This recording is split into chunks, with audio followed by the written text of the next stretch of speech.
Hello. Hi. We've got everything sorted now, so Jay should be joining us shortly. Oh, that grey square, the tension. Yeah, I know. Here, maybe. Yeah, there we go. Hi. Hey, brilliant. Okay, Hello. I think we can all hear each other clearly. Yeah. Yeah, Yep. can you hear me? Yeah, loud and clear. Excellent, excellent, excellent. Brilliant. So, yeah, I'll just sort of introduce me and Jay, and then we'll move on to starting the Q&A. Yeah, So, great. yeah, so my name is Jayson, and we have Jay Ottewell, and we are co-creators of the Drawing Beyond Itself exhibition that's going to be taking place in October at Air Gallery. So today we are with Liz Collini, and she's one of the artists that will be taking part in the show. So a little bit of context to sort of how these talks came about. In the run-up to the show in October, we decided to use the time that we were given as a bit of a silver lining with the COVID situation to conduct a series of Q&As, inviting artists to talk about the context behind their work, and generally to sort of create a more open dialogue around drawing, so that we have the show, but we also have the ideas and conversations around it. Yeah, so I'll introduce Liz Collini. So she's an artist working with text, language, and drawing. And she writes of her own practice that we live in a world saturated with written language. Sometimes we need to slow reading and writing down and to edit language to its essentials. The written word is often provisional, that which it represents is absent elsewhere, deferred in space and time. I see most of the surfaces I work on as forms of pages, and I'm constantly trying to create a perfect text. What this may look like shifts from time to time. So we've prepared a series of questions for you. And if you're okay, we'll just sort of fire away and... Yeah, go ahead. Nice one. Okay. So, okay, you've mentioned that your text drawings deal with absence and presence, that words are provisional. How does drawing deal with presence and absence through mark making, would you say? Well, I like to think of drawing as one of the absolute essential ways of making art, that you strip out an awful lot of stuff, and when you're working, it's like visual thought. That's how I approach drawing.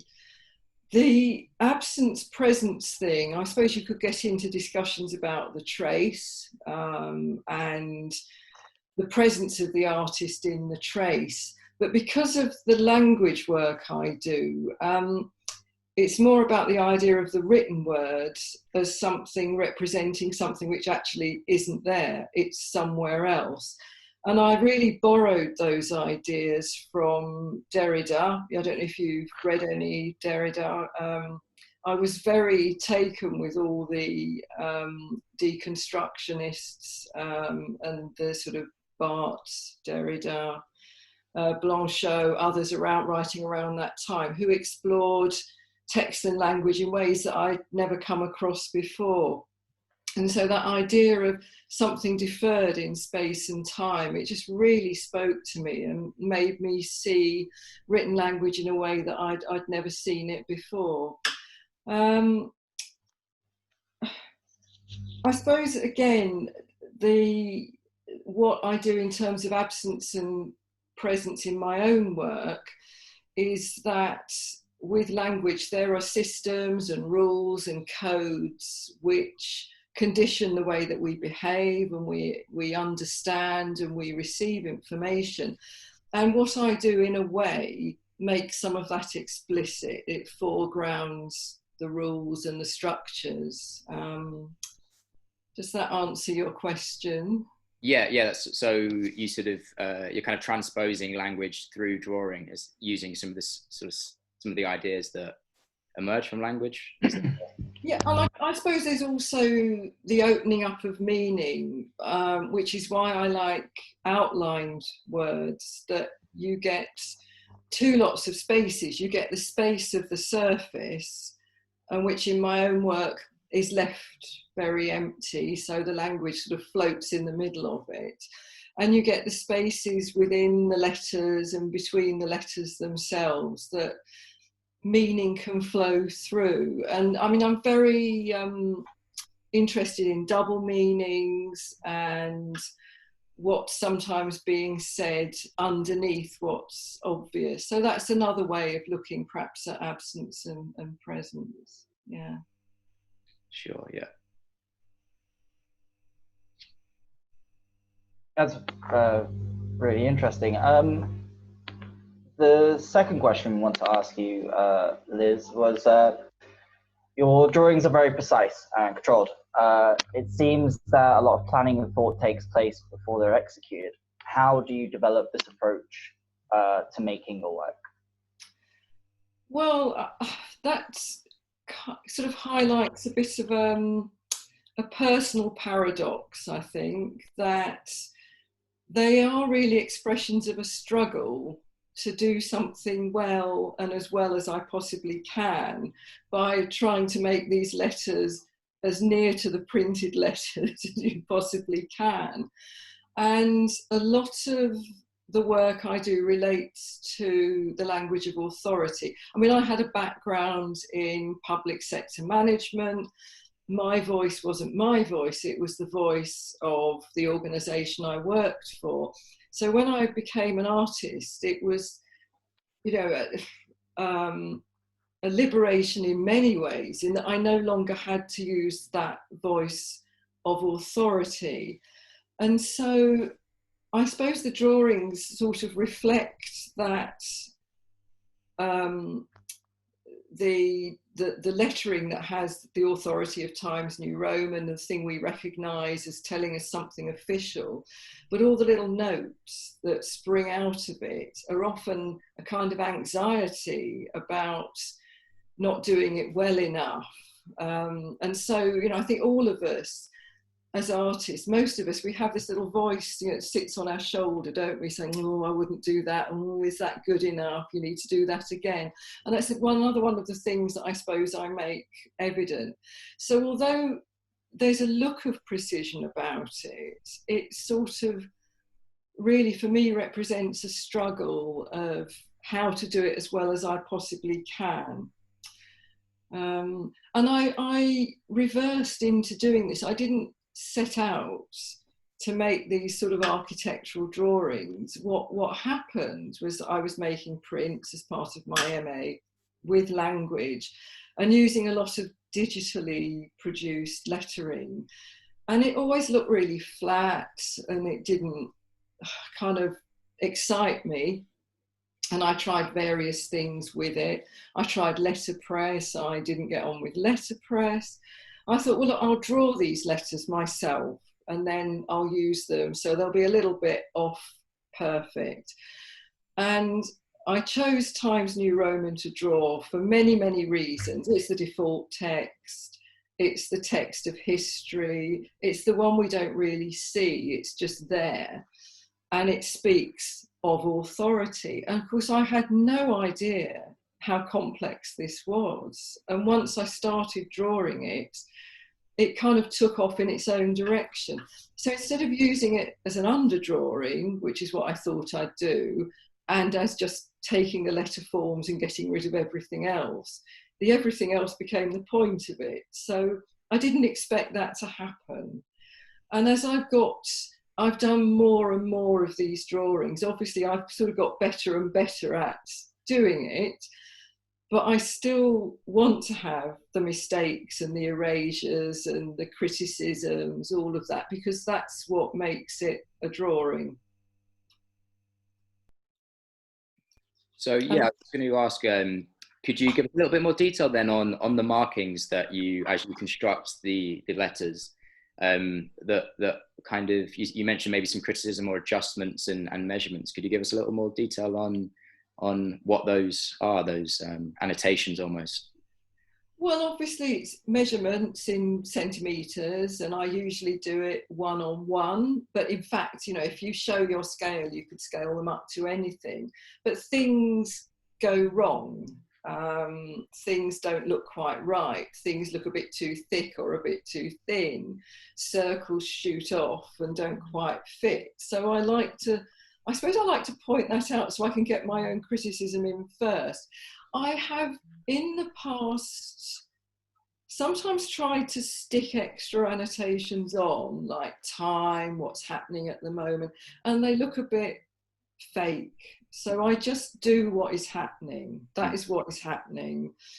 And sometimes there won't be many annotations because the drawing goes really well, and other times it is just awful. You know, I did one recently, it was a commission for someone, and it had just a little apostrophe before an S. And I mean, I look at these things all the time, and I stuck it too far down, and I didn't notice until I'd finished it. So I had to erase the whole thing and stick it further up. So I made some notes which said, you know, I've done that, how stupid. So it's like a little running commentary, I guess. And I think you also, I know you want to talk about time. And I think those things just naturally embed time in the drawings. It expresses what they're doing, and therefore you know they've taken place over this sequence of little events.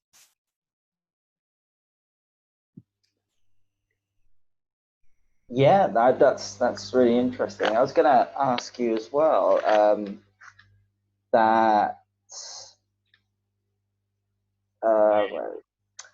you have yeah. Speaking of the time and the text, do you have a meticulous approach to drawing in your text-based works? What is it about the handmade drawing which is important compared to using the printed or the digital? I mean, you also mentioned that you tried letterpress, and maybe that wasn't what you were searching for. What is the thing that's driving you to, you know, really take care of these letters?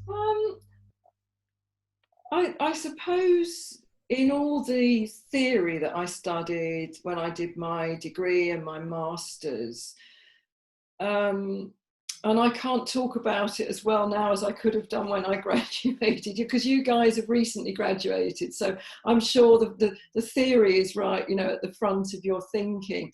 And it's now quite buried in what I do. But I think it was the idea of language is something we make as human beings. And therefore, we are partly conditioned to live by the nature of the language that we make.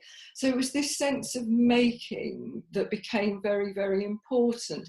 And that wasn't the sort of the superiority of the crafts person. It wasn't about that. It was about re-establishing a link between what we do as human beings. We make language and then we use it.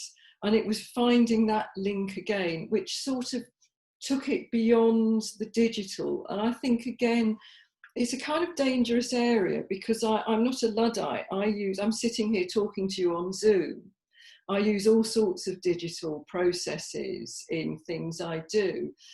And yet I think it's the ease of digital working was starting to make language a bit throwaway. And perhaps I do have a strange veneration for writing. I could give you some reasons why I think I've got that. But I think perhaps what I was doing was really, venerating language, really putting it on a bit of a pedestal and saying, look at this amazing stuff that we make. And I think, I mean, I do other stuff with handwriting, and that stuff I do a lot of dissolving and sort of destroying, really. So that's a different stream of work. But this stuff, I think it does sort of pay homage to the first kinds of writing that were made. And again, that relates to Times New Roman and classical writing. I mean, if you saw our holiday photos, you know, my partner, he's taking the sunsets and, you know, the beautiful views and the monuments. And I'm going around looking for manhole covers, for inscriptions, for all that kind of stuff. So that I think the meticulousness is about just paying it due attention and wanting it to look serious. Sure, great. So again, talking about the kind of specifics of the way you often draw, sometimes you make drawings on the wall, and I know that you're going to be making a unique site-specific drawing for the show in October. So Yeah. just wanted to ask, what's the difference in the experience, do you think, of the making of the work on the wall compared to paper? Obviously, it's perhaps a little less conventional than many artists working in drawing. And then also, how do you see the difference in the experience for the viewer, instead of displaying a piece of paper on the wall? There are quite a lot of things packed into that question. Yeah. First, it's about ergonomics, and I think that's something that other drawings you've got in your show. I mean, it's obviously difficult with the virtual show to really get, that feel for them, but hopefully in the real show there'll be some which really look at the physicality of drawing. So drawing on the wall, it's not always easy, it's difficult. I've done it on bits of scaffolding which have absolutely terrified me, and I've crouched down and done it very close to the floor, and usually you can make it at scale. So there's something about, even if it's not a huge word, and I don't tend to make the words huge, they just like to sit in a space, and the kind of space you can get with a wall is, you can't get it on paper, you really can't. You've not got the same kind of framing, so the thing isn't contained. It can be quite performative. I mean, I've done it in real time as a show actually opens, and that throws up its own problems, because you don't want to look snooty and not talk to people, but at the same time, you can't engage in conversation with people all the time. But I quite like the sense of people seeing things emerging. I mean, the drawing I'm doing for you in the real show, it's a one-word drawing, and I can do it in, I hope, an afternoon and a morning. So time becomes really important in terms of what can physically be done. But I've done some which have taken a week, and as I tend to start in the middle and draw out and up, because that way I can keep checking the way it sits in the space. So it emerges slowly and people don't know what it's going to say, and that's quite exciting as well. The fact that it's transient is important. I mean, a lot of work for all of us, it's now commodified, and we hope that we can make things which we can sometimes sell, and drawings on paper sometimes sell. When you do one on a wall, it's going to go. So with an audience, there's that sense of thinking, well, this is something temporary. They know it's been made with care and attention, because those are the things you've drawn attention to yourselves. So there's a kind of pain, I think, for the audience in knowing this thing's going to go. I did a very big drawing at Bury. I don't know if you've come across the Bury International Text Festivals, and I did a big one there about 10 years ago, and I got a few photographs of it being whitewashed out. It was on a blue wall. And I think those photographs were probably more powerful than the drawing itself. So yeah, there are lots of things packed into that, I think.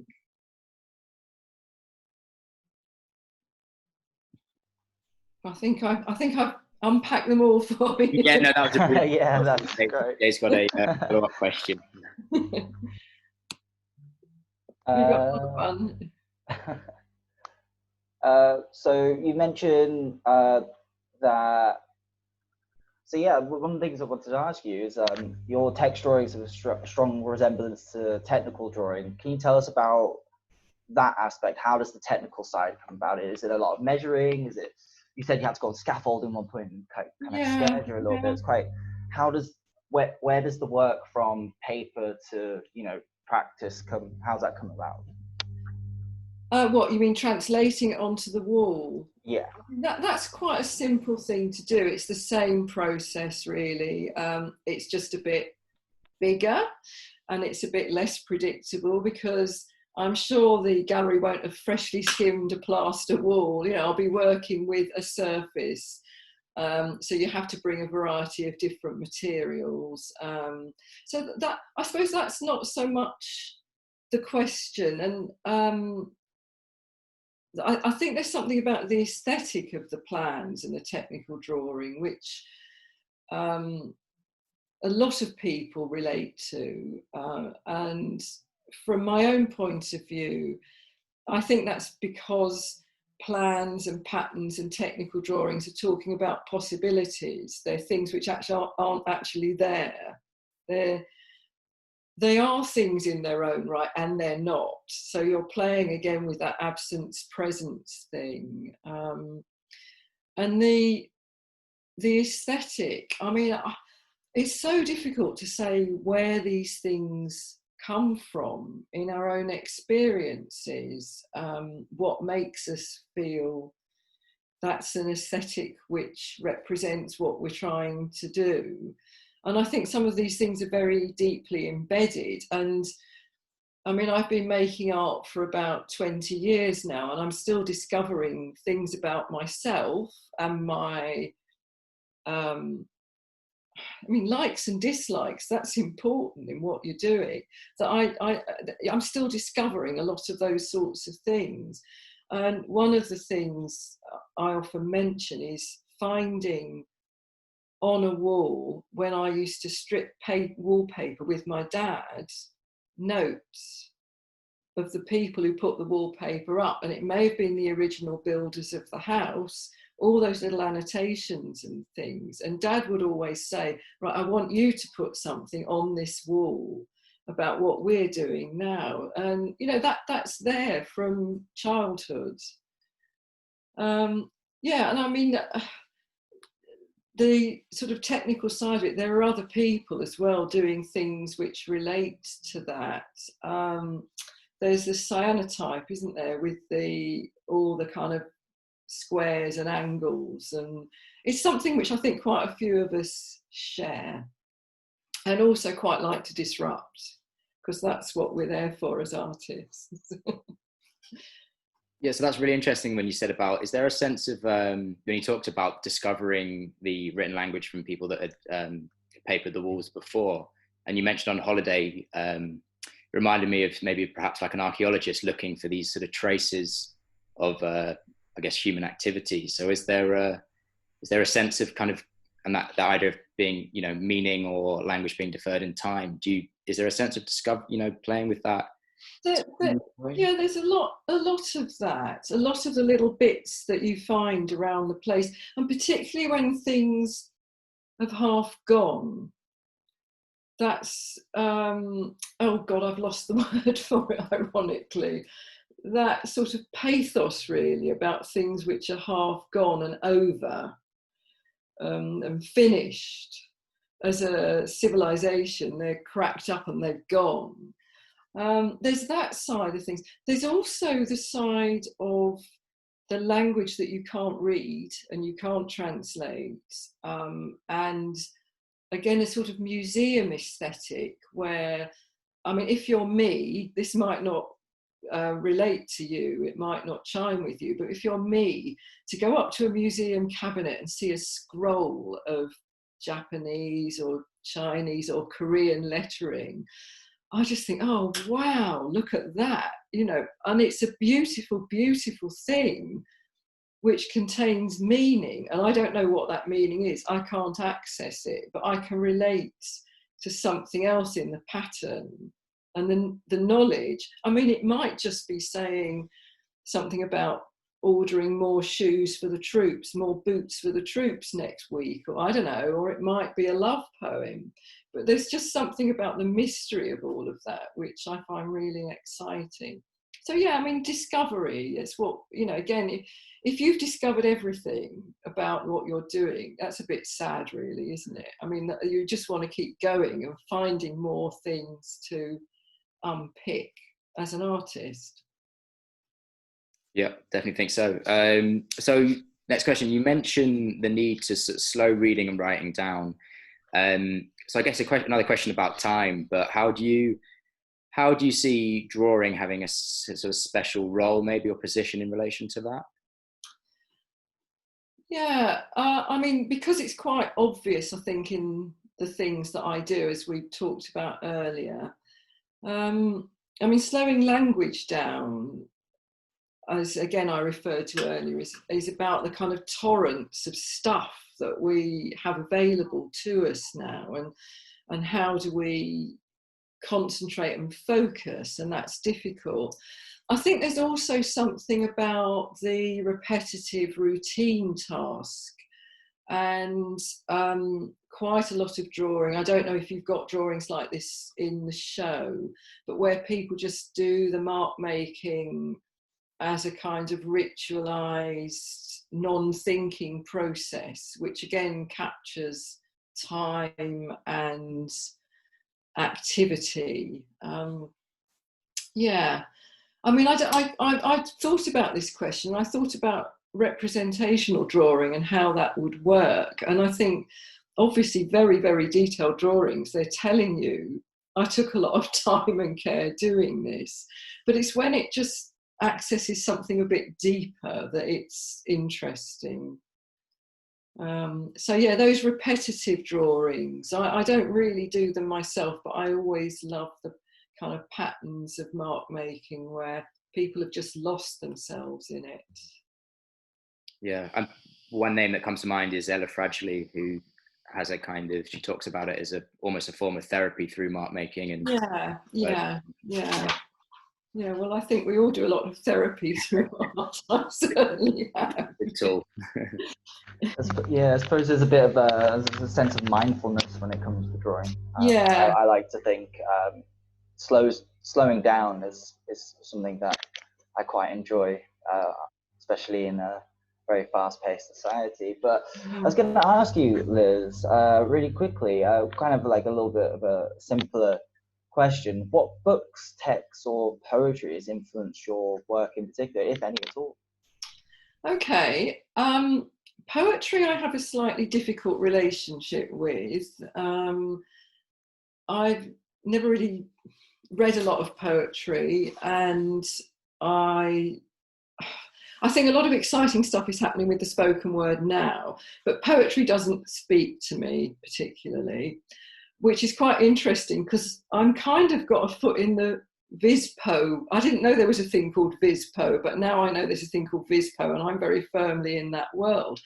And those people, we get each other because we sit on that boundary between text and image.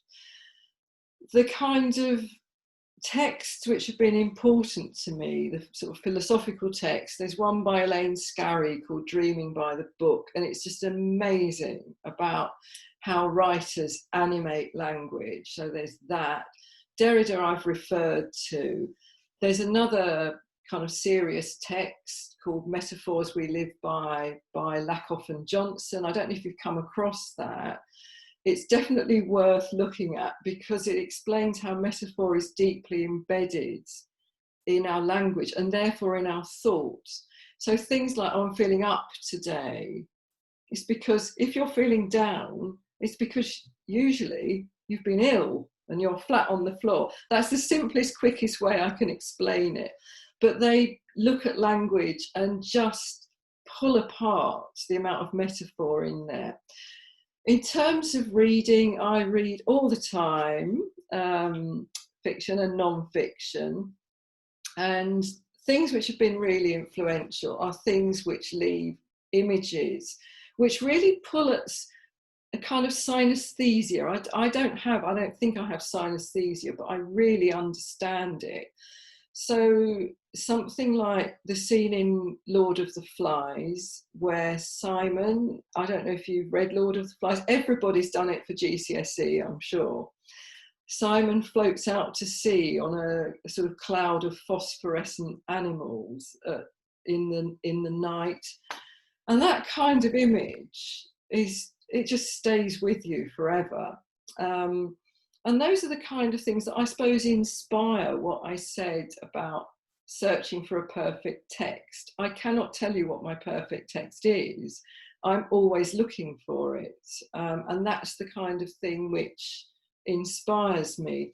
I use books in the work I make, and I've done a lot of work with La Dame aux Camélias, which is a book written in 1840 by Alexandre Dumas, and that could be another talk in its own right, so I won't talk about that now. And I've just started working with Moby Dick because I have an obsession with four-letter words, and I'm interested in the language of the sea. So yeah, you know, reading and texts that I use, they come in and out of what I do all the time. Okay, brilliant. I'm just going to give a little warning because we've got 10 minutes left, so maybe we'll have a couple more questions. I know we gave you a whole bunch of them, probably a bit too much to cover, but I think you've covered some of them in other answers. Yeah, just wanted to mention that we've obviously talked about the kind of precision and care that goes into your process of making the drawings. And I guess for some people, they would seem really controlled, almost perhaps to the sort of elimination or rejection of something that might be considered more gestural, you know, perhaps more obviously gestural in terms of the mark making. How do you see the sort of the body and the gesture in relation to your works? Is that still something that you think about? Well, it's like what you said about working at scale. That's very different. The gestural mark, it's my kind of artist schizophrenia that I have such envy. Who's the woman in the show that's made those lovely drawings in response to music and hypnosis? And I think, why can't I do that? You know? So sometimes I do very gestural things in private for my own personal use, and that's not the work that gets out really into the world. So the control thing, I think, can be a problem because I don't always think that way. But that's the work that makes it out into the world. So I think I would need a therapist to talk to me about why that happens. Yeah, I mean, I'm starting to mess things up a lot more. So the drawing that I'm doing on the wall is going to be partially erased. So I'm kind of splitting things and cracking things. Talking about inspirations before, Leonard Cohen, there is a crack in everything. That's how the light gets in. So yeah, I'm sort of destroying things now as much as I'm building them up. So that becomes more gestural. Yeah, so I think it's a bit of a corner that I'm turning at the moment.